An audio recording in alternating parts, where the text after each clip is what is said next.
बिस्मिल्लाहिर्रहमानिर्रहीम। अस्सलाम वालेकुम। प्रोग्राम इख्तिलाफ राय के साथ मैं हूं इफ्तिखार काज़मी। कोई माने या ना माने, मगर बहुत से लोगों ने यह मान लिया है कि खान साहब पर से ताकतवर हलकों ने हाथ उठा लिया है। और खान साहब का हाल ये कि उन्हें अब तक इस बात पर यकीन नहीं आ रहा कि वो खैबर पख्तूनख्वा का बलदियाती इलेक्शन या उसका पहला मरहला हार चुके हैं, और उसकी वजह उन्हें उनका आवाम को मायूस करना है।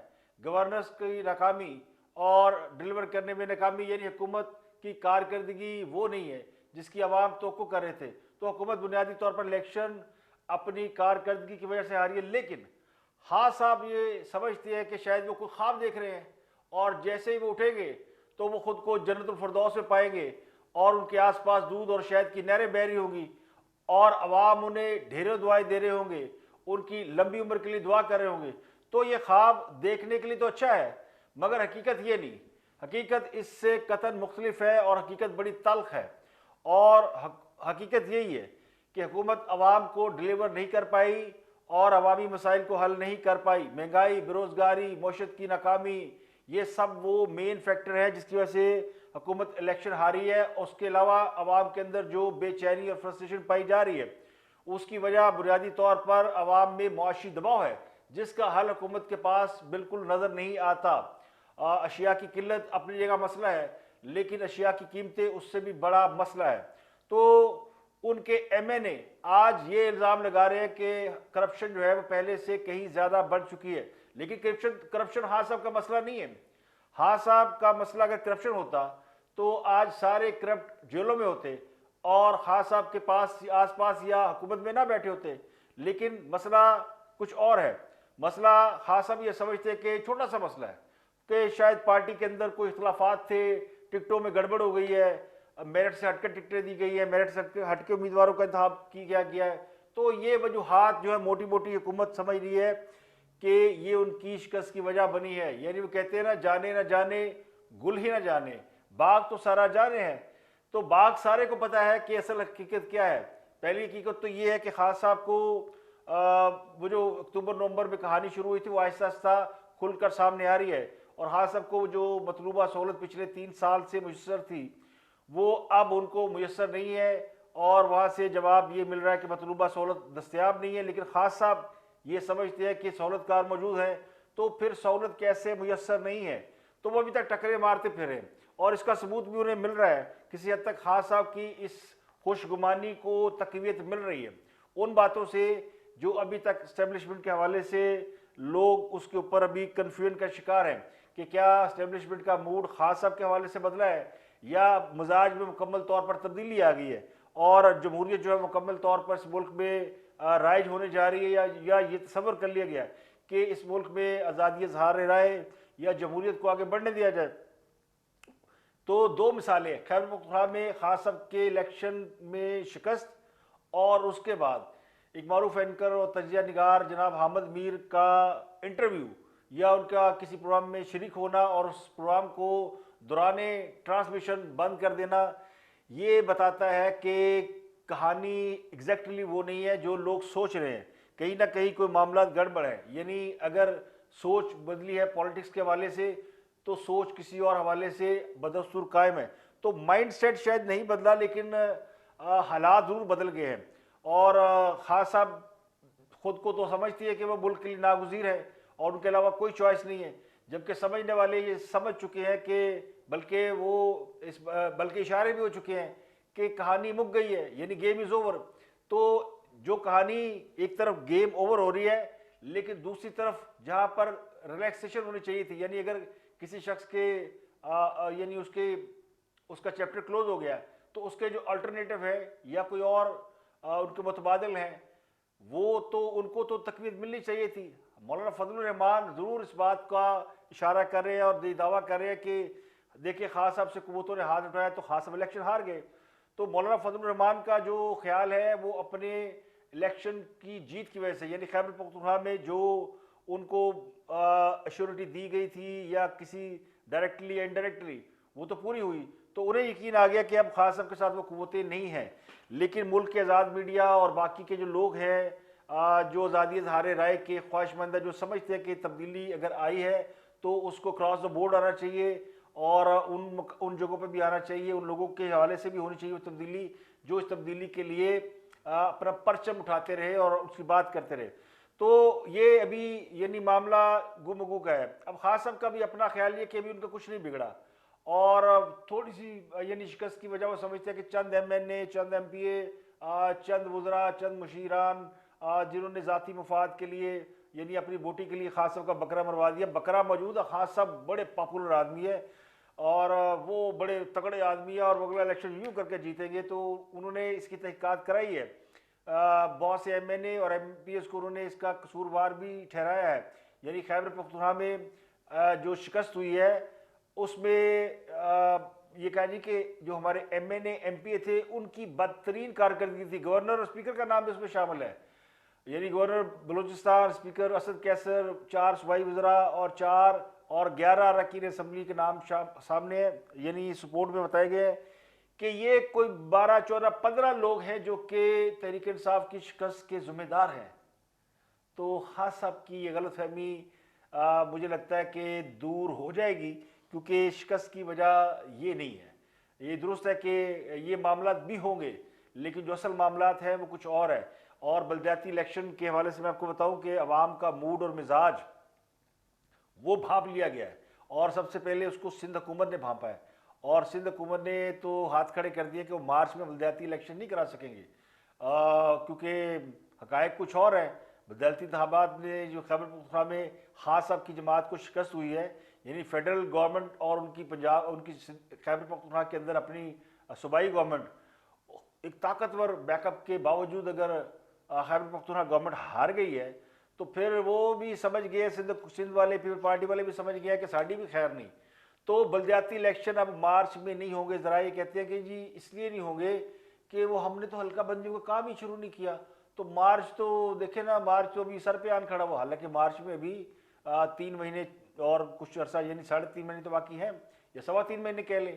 लेकिन सिंध हुकूमत ने हाथ खड़ा कर लिया और बताया कि जनाब इलेक्शन कमीशन इसका शेड्यूल जारी ना करे। तो इलेक्शन कमीशन ने वो शेड्यूल मौखर कर दिया है। बलदियाती हल्का बंदियों के लिए सिंध हुकूमत ने कहा हमें 80 रोज़ दें, और फिर लोकल गवर्नमेंट एक्ट का तरमीम मसवदा वो भी तैयार नहीं हो सका। तो नस गई कि सिंध हुकूमत भी यानी पीपल पार्टी भी बलदियाती इलेक्शन से भाग गई। और पंजाब में तो डेड श्योर है कि तहरीक इंसाफ इलेक्शन नहीं कराएगी। जो अभी तक के ज़राए हैं या अभी तक की जो तजियाती रिपोर्टें हैं वो ये बताती हैं कि जनाब हम नहीं इलेक्शन करा सकते। जो खैबर पख्तूनख्वा में हाल हुआ है या उससे भी ज़रा फेंटा पड़ना है, तो बेहतर है कि खैबर पख्तूनख्वा में मामला को संभाल लिया जाए और ऐसी रिपोर्टें बना के खास साहब को दे दी जाए कि जनाब खास साहब ये चंद लोगों से हारे हैं।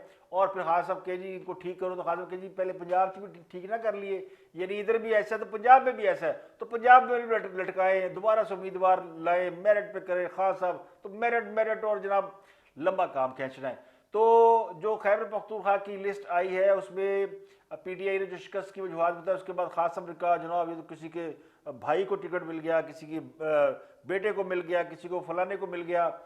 और खास साहब एक बात बताएं, वो कहा करते थे बड़े बड़े हमारे दोस्त फैसल जावेद, वो फरमाया करते थे कि खास साहब आमद लियाकत का इलेक्शन हुआ था, उसके जवाब में उन्होंने कहा कि खास साहब किसी खंबे को भी टिकट दे तो वो भी जीत जाए। तो ये होती है पॉपुलरिटी। ये बात मैं मानता हूँ कि लीडर अगर पॉपुलर हो तो वो खंबे को वोट दे तो खंबा भी जीत जाता है। ये भट्टो साहब के हवाले से बात की जाती थी पीपल पार्टी के। पीपल पार्टी का वोट जिसको मिल गया अपना टिकट और वो चाहे खंबे को दे दें वो इलेक्शन जीत जाएगी।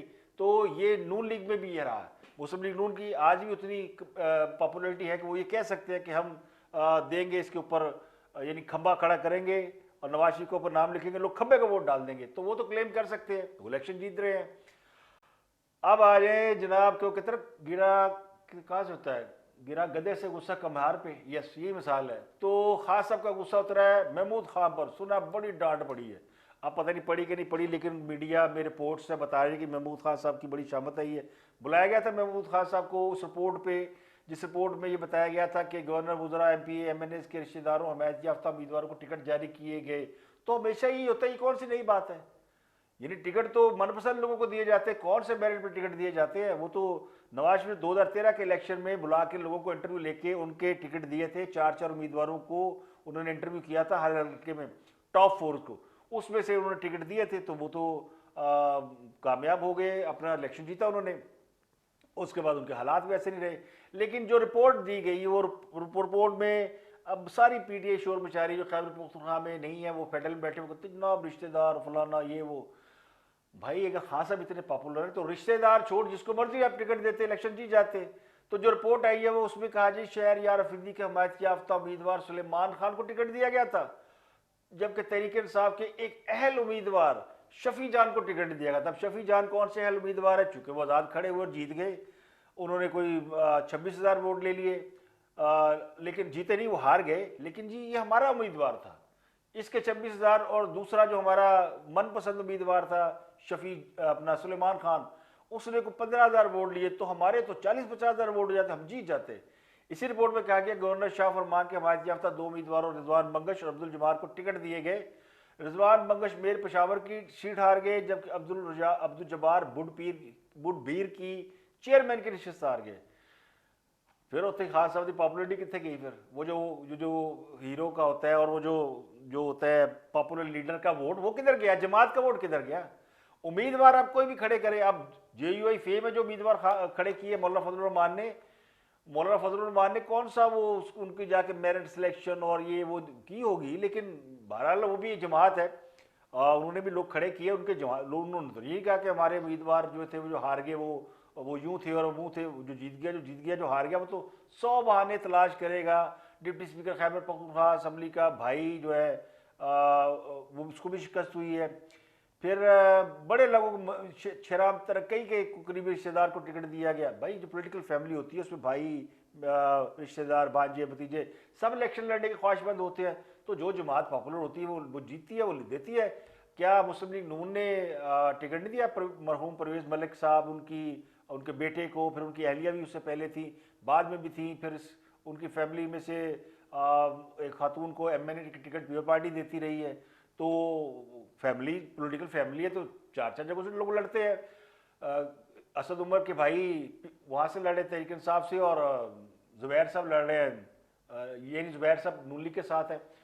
तो ये पॉलिटिकल फैमिलियों में होता है। लेकिन इसकी वजह बताई गई जी फलां फलां, अब नाम लिए जा रहे हैं ना, यानी नूर आलम मथुरा में उनकी वजह से हार गया। अब नूर आलम ने बैठ के जो खान साहब के किस्से सुनाए ना लोगों के कि जनाब कितनी करप्शन है और वजह क्या है। अब खान साहब ने एक तो डांटा उनको, और दूसरा डांटा उन्होंने वो एमएनए एमपीएस को। वो एमएनए को डांटने की जो वजह है वो ये वजह है कि उनकी नालायकी है, तो अब करें क्या, निकाल सकते नहीं, तो उनको शो काज नोटिस जारी किया जाएगा, यानी और कुछ नहीं कर सकते। ये है सारा रौला कि हम और कुछ नहीं कर सकते। तो आप ज़रा, मैं आपकी एक और ख़बर दे दूं कि सेनेट के चेयरमैन के ख़िलाफ़ तहरीक अदम एतमाद आ रही है, और तहरीक अदम एतमाद के हवाले से अपोजिशन के राब्ते हो गए हैं, और तो ये जाहिर की जा रही है कि अब जो तहरीक अदम एतमाद आएगी उसमें चूँकि खुफिया बैलेटिंग है, लॉ पास हो चुका है, कानून पास हो चुका है, तो हुण खैर नहीं, अब वो ओपन बैलेटिंग नहीं है और अब मतलूबा सहूलत भी मुयसर नहीं है। तो coming back to the story, मैं आपको डिटेल देता हूँ इसकी, क्योंकि ये खबर अभी आ रही है और इसकी मैं अभी खबर देख भी रहा हूँ और इसकी कुछ डिटेल्स भी देख रहा हूँ। लेकिन जो खान साहब को रिपोर्ट दी गई और महमूद खान ने मुलाकात की आज खान साहब से, और खान साहब ने उनके साथ सारी उनकी लिस्ट पढ़ी, और फिर उन्होंने उनको डांटा वांटा भी कि ये आपके होते हुए आप सूबे के सरबराह हैं और ये कैसे हो गया और वैसे हो गया फलाना हो गया। तो उन्होंने खैर एक रिपोर्ट पेश की जिसमें उन्होंने उस वक्त शाह कुरैशी, अली गंडापुर, कई लोग मौजूद थे। तो उन्होंने जब नाकामियों की वजह बताई वो उन्होंने कहा जी पार्टी मुनज़्ज़म नहीं थी, पार्टी ऑर्गेनाइज नहीं थी। तो पार्टी का स्ट्रक्चर जो है वो पार्टी के कुछ और लोग चलाते हैं, यानी वो सैफुल्लाह नियाजी और दीगर लोग चलाते हैं। तो महमूद खान साहब ने हाथ झाड़ा, यानी मेरा कसूर नहीं, जब वो टिकट उन्हें देते रहे। तो उसकी वजह से ये हुआ कि पार्टी के उम्मीदवार एक दूसरे के मद्दे मुकाबल खड़े हो गए। अब जो मद्दे मुकाबल खड़ा उससे तो पूछ लें कि वो पीटीआई के टिकट का उम्मीदवार था भी कि नहीं था, उससे नहीं पूछा। यानी वो हारने वाले जो नंबर 2, नंबर 3, 4 सारे ही हमारे बंदे थे, वोट इकट्ठे करते तो हमने जीत जाना था। तो जो वोटर है वो बेवकूफ़ है, उसको नहीं पता मैं पीटीआई को वोट डाल रहा हूँ या मैं किसी बंदे को वोट डाल रहा हूँ। तो यहाँ पे ये एक बड़ी बुनियादी बात है। लेकिन अब खास हम कहते हैं मैं उम्मीदवार चुनूंगा, मैं सिलेक्शन करूंगा, और मैं करूँगा। खान साहब का ख्याल है कि सिलेक्शन वो खुद करेंगे तो वो बड़े कामयाब हो जाएंगे। और खान साहब पिछले 3 साल से वज़ीर ख़जाना की सिलेक्शन आप कर रहे हैं, वज़रा की सिलेक्शन आप कर रहे हैं, मुश्किलों की सिलेक्शन आप कर रहे हैं, चीफ सेक्रेटरी की सिलेक्शन आप कर रहे हैं, DIG की सिलेक्शन आप कर रहे हैं। और सारी सिलेक्शन आपकी होती है 2-3 महीने बाद भड़बड़दूस, यानी 8-8 चीफ सेक्रेटरी बदले जाते हैं, 12-12 DIG बदले जा रहे हैं, IGs बदले जा रहे हैं। आपको अपनी सिलेक्शन पे एतमाद ही नहीं है। तो असल मसला ये नहीं है, असल मसला है कैपेबिलिटी का, अहलियत का, जो हम पहले दिन से रो रहे हैं कि जनाब असल मसला कुछ और है। लेकिन वो कहते हैं ना, जाने ना जाने गुल ही ना जाने, बाग तो सारा जाने। खास सबको लगता है नहीं नहीं है, गल ही नहीं, 2-4 बंदे ठीक कर लेंगे तो ऐसी बस आए ही आए।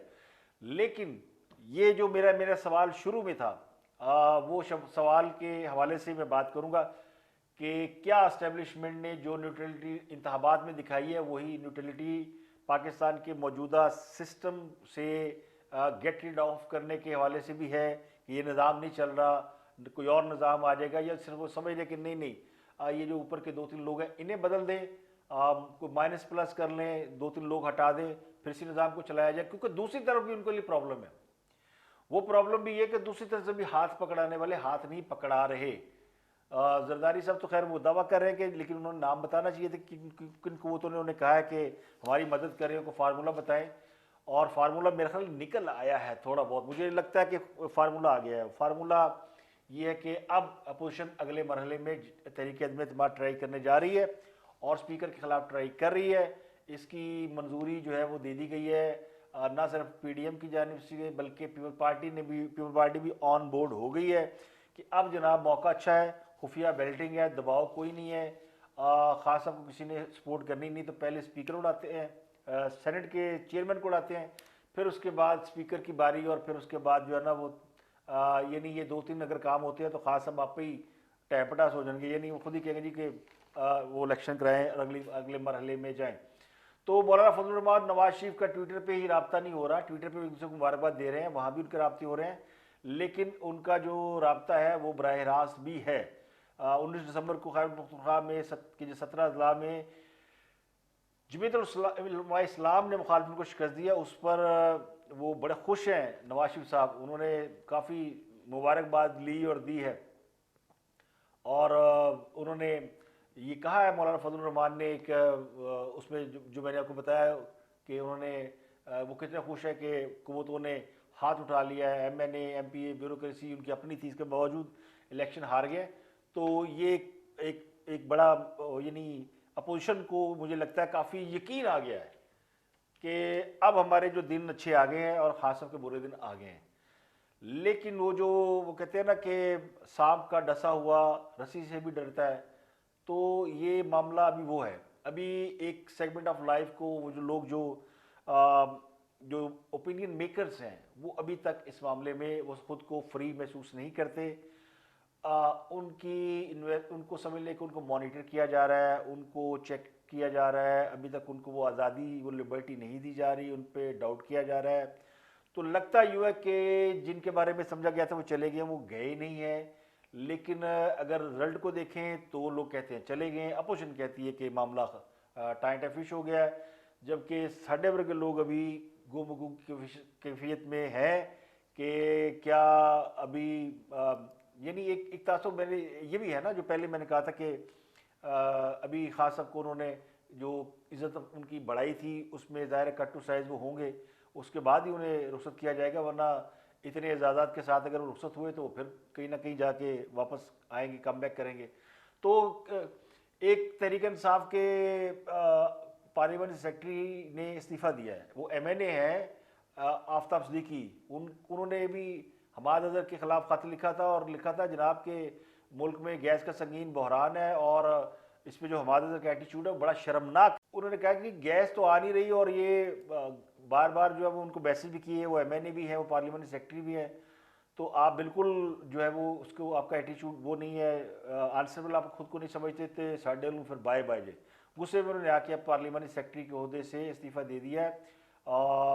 ये थे पार्लियामेंट्री सेक्रेटरी वजारत बहरी अमूर के। तो ये उन्होंने एक मैसेज दिया कि जनाब हमारी तो कुछ सुन नहीं रहा, तो हम भी, तो ये इस तरह की चीज़ें भी हो रही हैं कि नाराज है पीटीआई के अंदर लोग बड़े हुकूमत की गवर्नेंस पे, ये भी कारकर्दगी में आता है ना, ये क्या चीज़ है।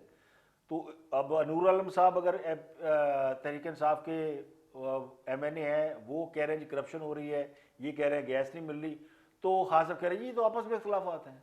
तो आपस में इख्तलाफात क्या है, तो ये है। और अब देखते हैं 27 दिसंबर भी लोग कह रहे हैं जी वो दोबारा फॉरेन फंडिंग केस, खैर वो तो उसकी तो हमारी तो उम्मीदें इतनी ज़्यादा नहीं है ना, हम समझते हैं कि उसका भी कोई इम्पैक्ट आएगा। और बड़े मामला चल रहे हैं, इस तरह कोई ऐसी कोई एक्टिविटी नहीं होगी जिससे हाँ सब कल को ये बहाना बना सके कि मुझे क्यों निकाला, पूछ सके ये सवाल कि मुझे क्यों निकाला और मुझे निकाल दिया, मैं तो बहुत कुछ कर रहा था, मैं डिलीवर करने वाला था। तो ऐसा कुछ नहीं होने वाला, लेकिन उसके अलावा बहुत कुछ हो रहा है। तो उसके अलावा जो कुछ हो रहा है उस पर आप भी नज़र रखिए, मैं भी नज़र रखता हूँ। मुझे दीजिए इजाज़त, अपना गिरदुनवा के लोगों का बहुत बहुत ख्याल रखिएगा। आपसे मुलाकात होगी कल।